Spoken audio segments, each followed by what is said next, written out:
नमस्कार, आप देख रहे हैं प्रो हिंदुस्तान टीवी और मैं हूं आपके साथ श्रेयांशी सिंघानिया। अभी मैं मौजूद हूं पीतमपुरम में, जहां हमारे साथ आप देख रहे हैं इतने महान व्यक्तित्व है जो गौ सेवा करते हैं, गौशालाएं चलाते हैं, जहां आज के युग में कोई किसी को पूछता तक नहीं है। ये गौ सेवा जो एक मात्र नाम से ही पवित्र हो जाते हैं। यहाँ पे इतने महान शक्ति हमारे साथ है जो पंजाबी बाग से हमारे साथ सर आ चुके हैं। सर, इतने महान कार्य जो हम जैसे बच्चों को सिखाते हैं, आगे चल के कैसा होगा और इस कार्य को किस तरह से पूर्ण किया जा रहा है, आप अपने विचार में बताइए।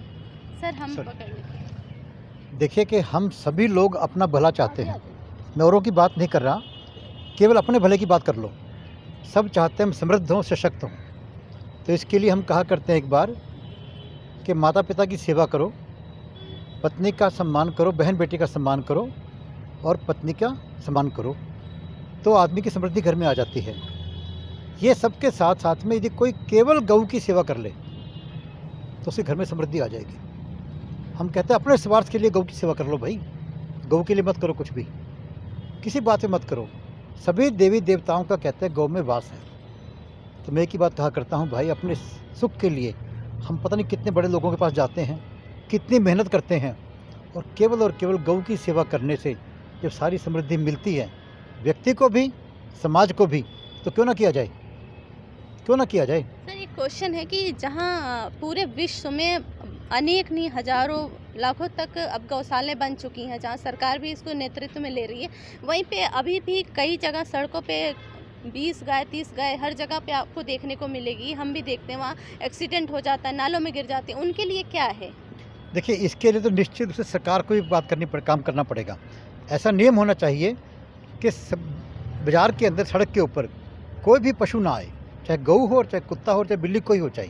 ये सरकार की जिम्मेवारी है और हम बार बार सरकार से कहते हैं ये कि सरकार ऐसा कुछ कार्यक्रम बनाए कि सड़कों के ऊपर गौ माता भी ना आए और कोई और पशु भी ना आए। ये सरकार की जिम्मेवारी बनती है, तो सरकार को इसमें कार्य करना चाहिए। हम इसके लिए सरकार से निवेदन करते हैं और जनता से भी आग्रह करते हैं कि सरकार को कहें, और आप मीडिया वालों से भी कहते हैं कि सरकार को कहें। और इस सब के साथ भी हम एक श्री देवालय संघ चला रहे हैं जिसमें मानवता के कल्याण की बात करते हैं। लोग कहते हैं धर्मनिरपेक्ष हैं, हम कहते हैं धर्म सापेक्ष होना चाहिए, क्योंकि धर्म क्या है ये मालूम ही नहीं, तो हम धर्मनिरपेक्ष की बात क्या करेंगे। धर्म केवल एक है कि मानवता के कल्याण के लिए बनाए गए नियम ही धर्म है। जैसे हर देश का संविधान होता है, देश के और देशवासियों के कल्याण के लिए। धर्म कोई मंदिर में जाना, मस्जिद में जाना धर्म नहीं है, हिंदू मुस्लिम सिख ईसाई धर्म नहीं है। ये तो अपने स्वार्थ के लिए, भगवान को पाने के लिए या कोई और सिद्धि पाने के लिए डिफरेंट माध्यम है। धर्म केवल एक है, मानवता के कल्याण के लिए बनाए गए नियम। तो सभी धार्मिक क्यों ना हो। गाय ही क्यों, गाय को ही क्यों माता गाय कहा का जाता मैंने है? कहा ना, गाय को अगर करेंगे तो आपके घर में समृद्धि आएगी, समाज में समृद्धि आएगी। तो इसलिए अपने स्वार्थ के लिए कीजिए और करके देख लीजिए। ठीक है सर। सर, आपके विचार में क्या है गौ माता के लिए? मेरे विचार में तो यही है, हमारे प्रेरणा स्रोत वेद प्रकाश गुप्ता जी ने जो हमें ये मार्ग दिखाया है कि मानवता के लिए, और मानवता केवल भारत में ही या किसी एक जाति के लिए नहीं है। वेद प्रकाश जी देवालय के माध्यम से हमें प्रेरणा देते हैं कि मानवता जो पूरे विश्व में 700 साढ़े 700 करोड़ मानव जाति लोग रहते हैं, गुप्ता जी का जो अभियान है, मिशन है, उन सब का कल्याण हो। और यदि वो 750 करोड़ विश्व के यदि मानवता की बुद्धि को लेकर सद्बुद्धि प्राप्त करेंगे तो सभी प्राणियों के कल्याण में लगेंगे। और उसका आधार जग जननी जगदम्बा गौ माता, क्योंकि जब श्री राम भी नहीं थे, श्री कृष्ण भी नहीं थे, तो उनसे भी पहले इस धरा पर गाय का इतिहास रहा है, क्योंकि गाय ही मानवता की प्रेरणा देती है, गाय ही ममता देती है, गाय ही मातृत्व का भाव जगाती है। और अभी जैसे हमारे पूज्य, हमारे प्रेरणा स्रोत गुप्ता जी ने बताया कि आप करके देखिए कि गाय ही क्यों, गाय से जुड़िए, गाय की सेवा में जाइए, क्योंकि वेदों में कहा गया है गावा विश्वस्य मात्रा, गाय संपूर्ण ब्रह्मांड की संचालक है, संरक्षक है। आज पूरी दुनिया थर्रा रही है ग्लोबल वार्मिंग को लेकर। पंच तत्व जिसको दुनिया में 5 एलिमेंट्स कहा गया, ये 5 एलिमेंट्स डिस्टर्ब हो गए हैं।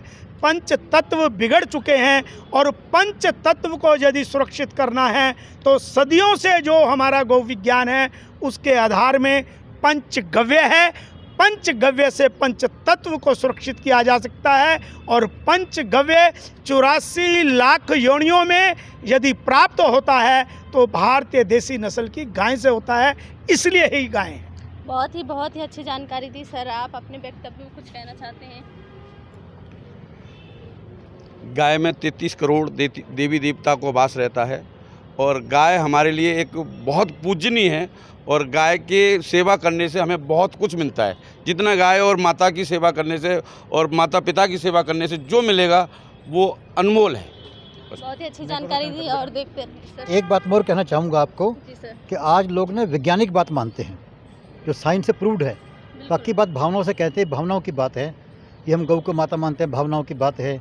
33 करोड़ देवी देवता हैं, भावनाओं की बात है।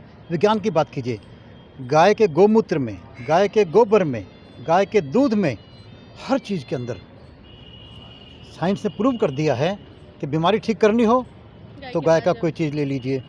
अगर यदि आपने सेहत बनानी है तो गाय कुछ दे देगी आपको, और क्या चाहिए आपको।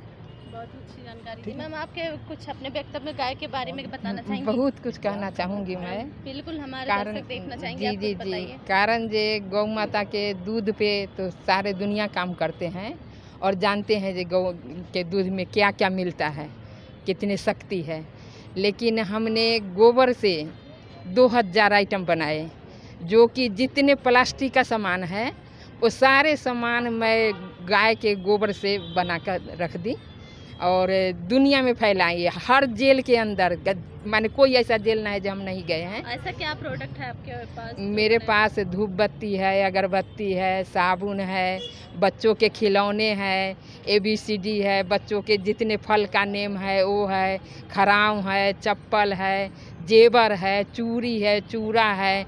जैसे कि पति पत्नी के नाम लिख कर गोबर के चूड़ा बना के सारे दुनिया में कितने लोग के शादी हो गए। छत्तीसगढ़ चलिए मेरे साथ, जो कितने लोग के शादी हो गए। दूल्हे का सेहरा है, माने कोई ऐसा चीज़ नहीं जिसमें प्लास्टिक घुसा हो। सब चीज़ मैं गोबर में उतारी हूँ। रोटी के अलावा बाद बाकी सब मंजन है, माने जितने तरह के मूर्ति है। खुद मेरा मूर्ति भी लग गया है झारखंड में, छत्तीसगढ़ में। उसके लिए मैं धन्यवाद देती हूँ। और छत्तीसगढ़ दिल्ली में ऑफिस है कहीं पे? कहीं जी है ना, यहाँ का प्रवक्ता हूँ मैं गौ सेवक समाज का, और वहाँ ऑफिस भी है मेरा। और सदर बाजार सदर थाना। किसी को, किसी समाज संगठन को आपसे जुड़ना होगा तो कैसे संपर्क करेंगे? तो मेरा नंबर है 8178687839 पर। कहीं पर, कहाँ दुनिया में कहीं बुलाएंगे वहीं पर मैं जाकर गाय के गोबर का, पवित्र गोबर से मैं सब चीज़ बनाती हूँ। यहाँ तक कि आदरणीय गौदास जी है, उनको भी मैं ट्रेनिंग दी हूँ, उनको भी प्रेरणा दी हूँ। आज जो सामान सब जगह दिखाते हैं मेरा हाथ का बना हुआ दिखा रहे हैं। और जो हाँ माने, लेकिन मैं यही सोचती हूँ कि गौ माता के कहीं भी काम हो रहा है, कोई भी कर रहा है तो मेरी गौ माता है। सब हम सब लोगों की गौ माता है। मैं सोचती हूँ जो 100 गाय रख के गौशाला खोल के वहीं पर सब चीज़ उतने तक सीमित रह जाएंगे।